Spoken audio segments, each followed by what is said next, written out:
Have you ever stopped to wonder how a government keeps its biggest secrets safe? How it protects essential services, not to mention the personal data of millions of people? Well, it definitely doesn't happen by chance. There's a master plan, a whole playbook for security.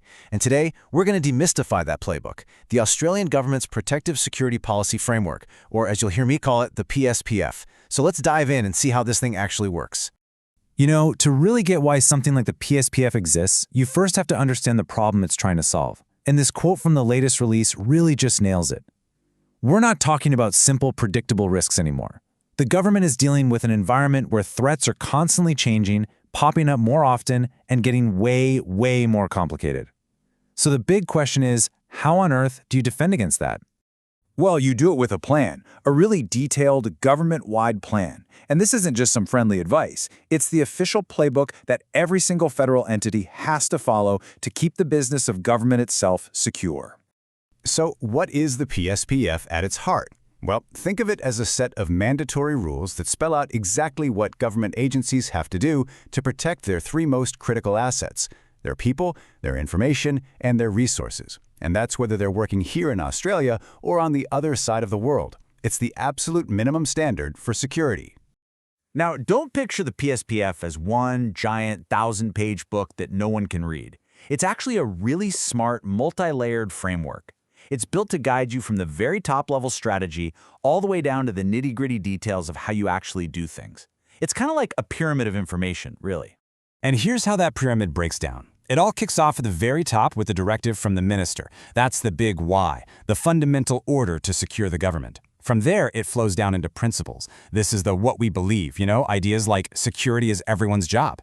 Next up are the domains, which is the what we protect. So big categories like information security or personnel security.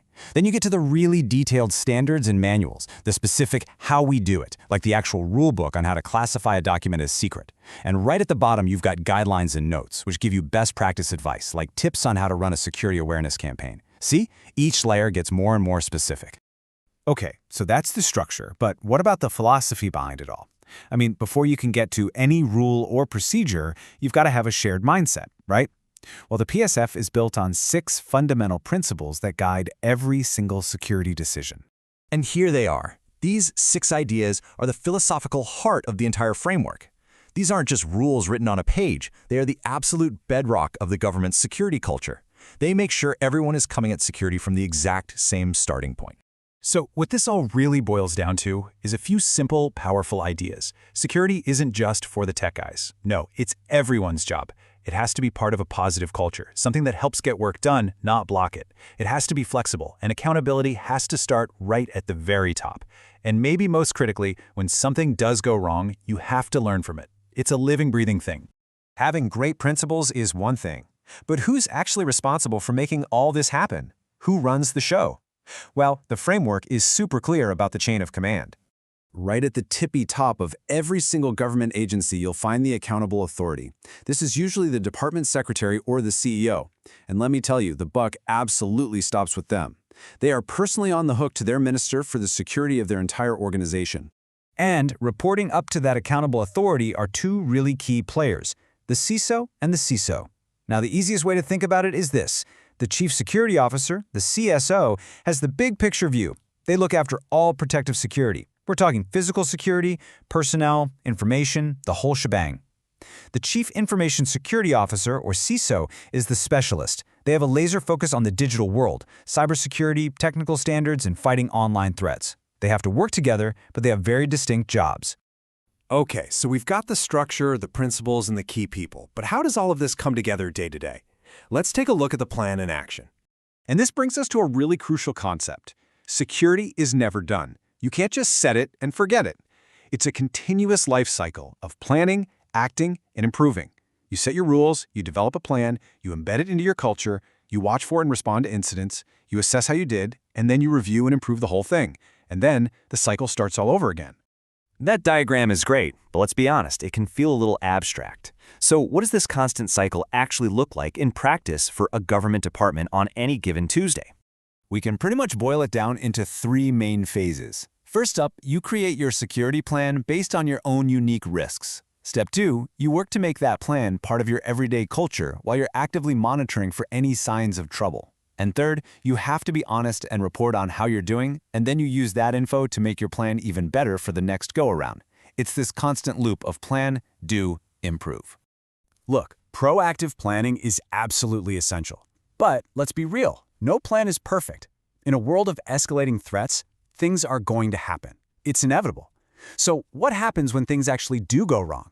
This is where that playbook gets very, very specific. Depending on what kind of incident it is, there are mandatory reporting rules. A cyber incident? You report that immediately to the Australian Cybersecurity Centre, the ACSC. Suspect some espionage? That goes straight to ASIO, the Australian Security Intelligence Organisation. A data breach involving personal information. You've got to notify the Office of the Australian Information Commissioner, or OAIC. There's a clear, non-negotiable process for every single scenario. Okay, so we've covered the what, the how, and the who. But let's bring this all back to the most important question of all. Why does any of this complex government framework matter to you, an Australian citizen? This quote really just gets right to the heart of it. You expect the government to keep your information safe. Simple as that. Whether it's your tax records, your Medicare details, or your passport application, you hand that stuff over with the fundamental expectation that it will be protected. The PSPF is the architecture that's designed to meet that expectation. And just to give you a sense of the scale we're talking about, there are over 350,000 public servants who operate under this framework. Every single one of them, whether their role is big or small, has a responsibility to protect the nation's information and its resources on behalf of all of us. So, when you boil it all down, the Protective Security Policy Framework isn't just some internal government rulebook. At its core, it's a promise. It's the system designed to build and maintain public trust and confidence, to make sure the government is a worthy guardian of the nation's assets and its citizens' data. Which leaves us with one final big thought to chew on. We absolutely need security, but we also need our government to be transparent and open, because that's what a democracy is all about. So the real enduring challenge is finding that perfect balance. How do you protect the nation's secrets without becoming a secret state yourself? That's the tightrope the PSPF has to walk every single day.